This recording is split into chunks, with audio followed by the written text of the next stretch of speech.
Okay guys, we have been talking about all of your kit, right? When we actually need to go into action as Minutemen, when we actually need to go into action, we have to don our equipment and do what we need to do, right? So, we've been talking about all that. We've been talking about your blouse and trousers set up, the things that need to go in them. Of course, we're just talking basically about those things. We'll get more into depth. We'll take a more in-depth look at each of these stages later. Okay, so these first few videos on your equipment, okay, on your load-bearing equipment, your belt kit, your rucksack, your Bergen patrol pack, all that. All these first videos on this stuff are just an introduction, and then we're going to get into each of these layers individually in a more in-depth manner.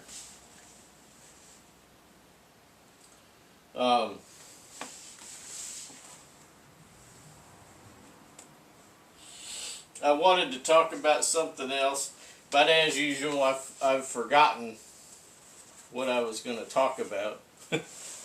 So,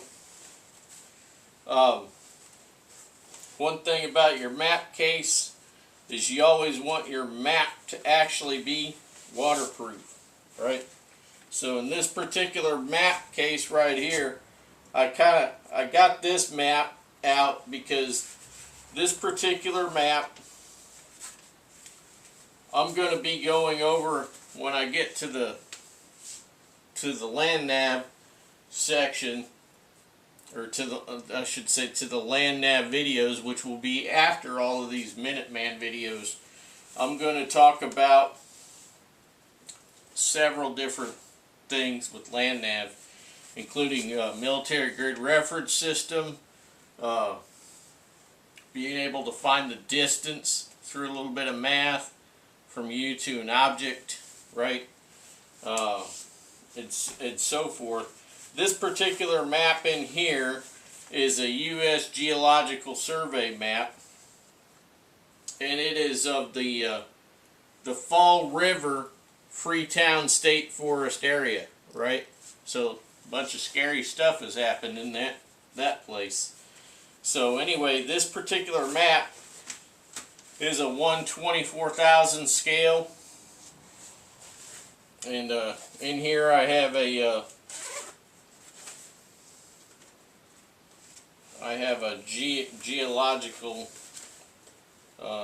geological protractor. Okay, so I'm not going to really talk much about the protractor, but I'm going to use this to show you about one of the compasses that I own that I like to use this with. And then I'm going to talk about this declination setup on this map versus MGRS, right? So let me go ahead and put that back in there. So inside of this map case, right, this map case was made by Spec Ops when they used to make map cases. So this particular map case, inside of it is a lock sack military grade Ziploc, which is 12 inches by 12 inches. I think that one or the other was made to fit. Okay, so these were made as a match, right? So that lock sack has my map on the inside. So the map case can get wet all at once. It has a couple of drain holes there in case it gets really wet, right? Because the actual map is protected on the inside by the lock sack.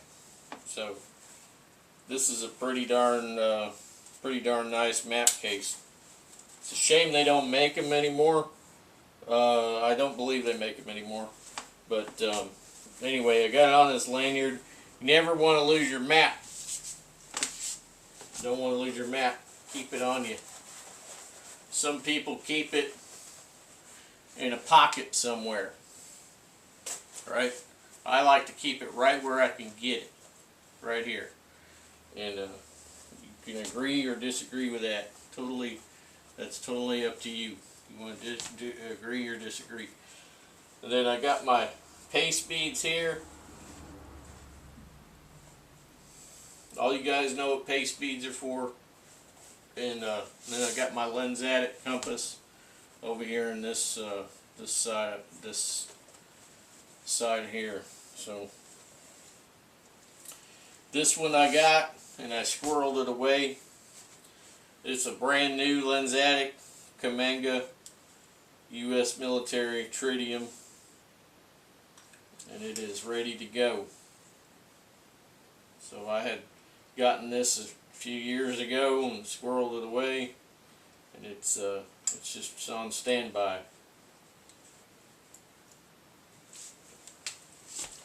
So that's in there.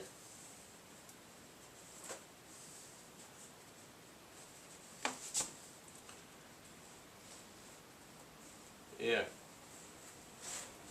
So I think we're going to conclude these initial videos with that, as far as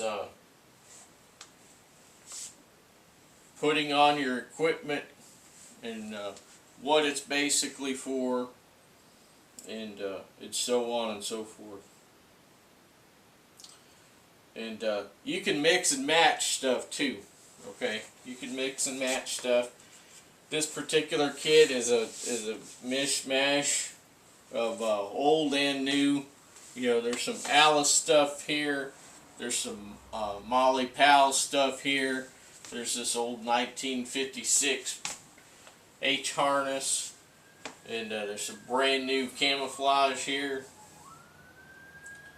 And yeah. So in this video, we kind of have talked about a lot of different things. If in these past 3 or 4 videos, we talked about a lot of this stuff.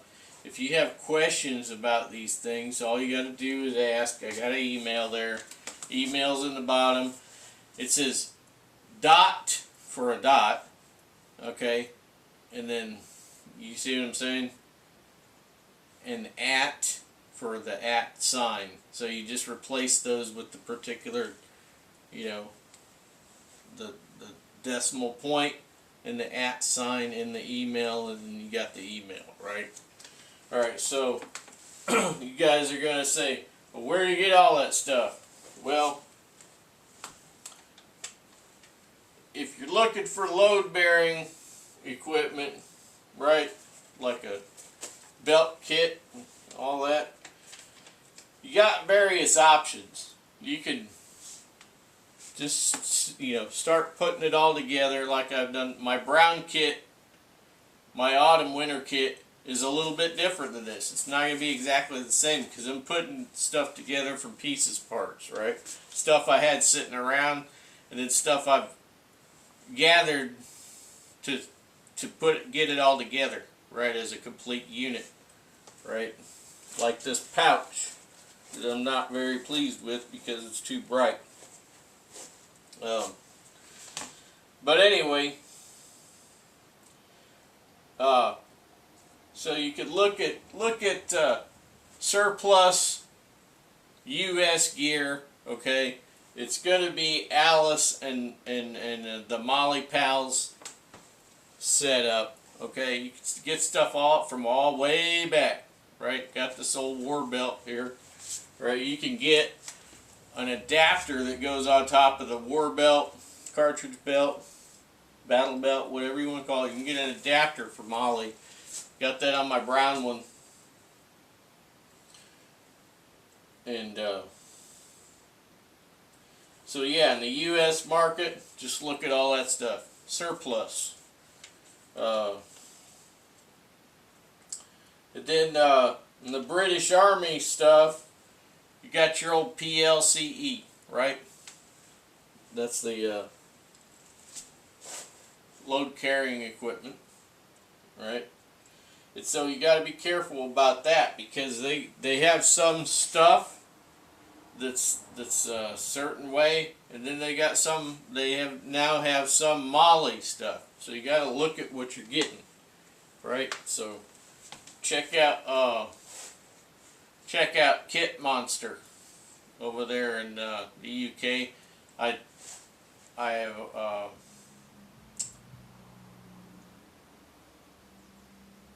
I've been looking around for different places so I could say, hey, go there, right? So Kit Monster, that's a good one over there in the UK. There's also JJ's in the UK, right? You can look at them. TRC, you can look at them in the UK. Now, in Australia, there's a company called Crossfire. I had some words with the owner of Crossfire a couple years back about his packs. They look nice and everything, but there's a couple things that I had concerns over. Talked to him about them, and but I mean that's popular stuff, right? I mean, it's well thought out. But they've got this DZ rig, okay, which is it's another belt kit, another type. They got the DZ rig. It's 500 denier. Just to let you know, I asked them. I generally for a belt kit, I want, in general, I want 1,000 denier pouches and so on. But it's just getting so hard to get anything like that because they want everything lightweight, and I understand that stuff gets heavy. But the thing is there are some things you don't want to go light on, and one of those things is something that's going to take a lot of wear and tear. You know, like your butt pack, for instance. My butt pack is 1,000 denier, right?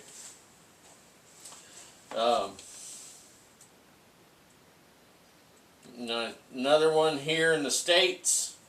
It's expensive, but they seem to have some nice looking stuff. Is Velocity Systems. Take a look at Velocity Systems. There's another company, T3.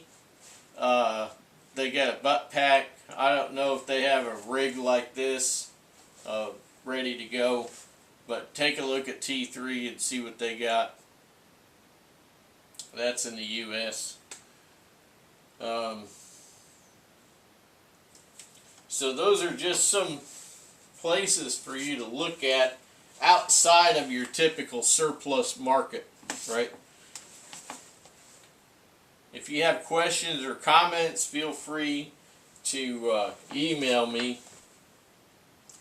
And then I always watch these videos before they go up, and then I decide where I'm going to go next with the next round of videos. So go ahead and stop at that, and we'll see when the next round of videos come up, guys. Catch you then.